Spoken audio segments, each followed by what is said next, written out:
Thank you very much, Koki, for your kind words and remembering how close our families were. Actually, our parents knew each other as both of our fathers being new members of Congress even before we were born. So the friendship goes back a long way. And of course, Lindy Boggs, the great Lindy Boggs, just an inspiration to so many of us. I am many honors are afforded a member of Congress, as you probably know. But to be here tonight to pay tribute to David Rubenstein is a very special one indeed, and to bring the greetings of so many members of Congress who are also here.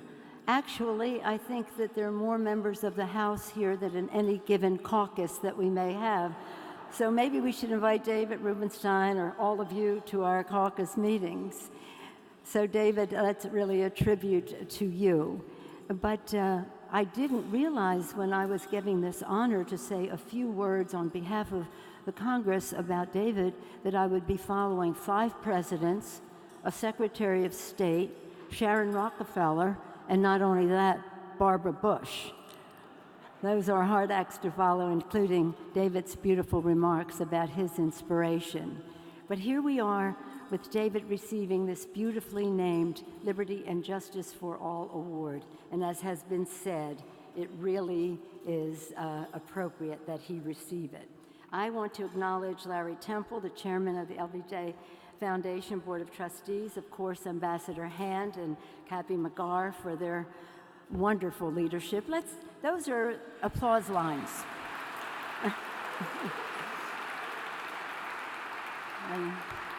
David Fierro, it's wonderful to be here and appropriate that we be here in the archives to salute David Rubenstein. President Lyndon Johnson, great society, what a vision he had. And it's so wonderful to be here since we were talking about family, to be here with Lucy Baines Johnson and Linda Johnson Robb. Thank you so much for continuing the legacy. Okay, so much has been said of inaugural addresses and the rest. I want to quote Lyndon Baines Johnson's inaugural address. In his inaugural address, he spoke of the challenges of the moment and of the charge handed down from generation past to build a great society for all. And he said, if we succeed, it will not be because of what we have, but what it will be because of what we are. Not because of what we own, but because of what we believe. And we are a nation of believers, he said. We are believers in justice and liberty and in our own union. So aptly named Liberty and Justice for All Award. So this evening, it is a deep privilege, I know, for all of us to honor a leader who is not only a believer, but a defender of those great ideals, David Rubenstein.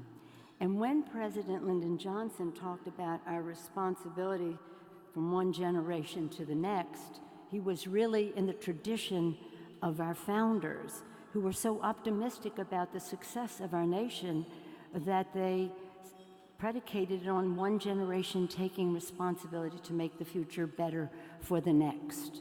That's what Lyndon Johnson was about. That's what the Great Society was about. That's what David Rubenstein honors in all of his work. And he, to me, captures what one of our founders, many of them, but one in particular tonight, John Adams. John Adams said in a letter to Abigail, and perhaps you know this, I must study war and politics so that our children can study commerce, architecture, agriculture, navigation, etc., so that their children will have the liberty to study poetry and music and art, and even said, I think, embroidery, all of the beautiful expressions of the arts. And now, isn't that about David? It's about education. Thank you for all that you have done for education and museums and the rest, libraries too, Madam Librarian. And think of what you have done when we talk about all of these historical documents that, as my daughter's movie says, words that made America.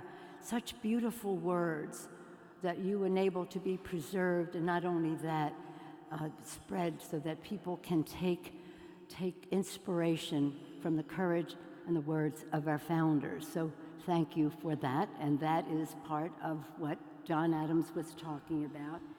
And then we talk about the monuments to the past, beautiful monuments to past leaders who inspired us, and we can teach children by taking them to the monuments. But not only that,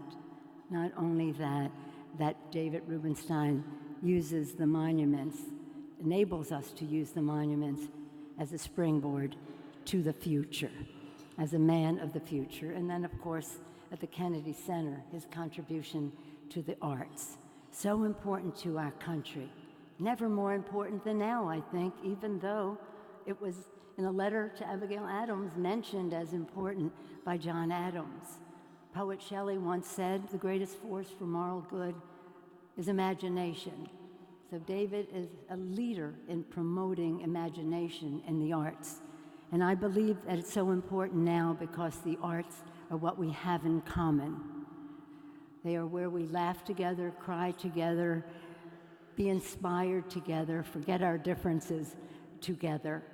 So important at this time to unify America. So David's work has been described as patriotic philanthropy. He just says he enjoys what he does.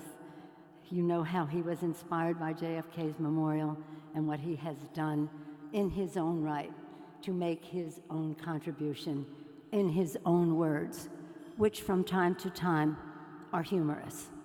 Perhaps they will be tonight.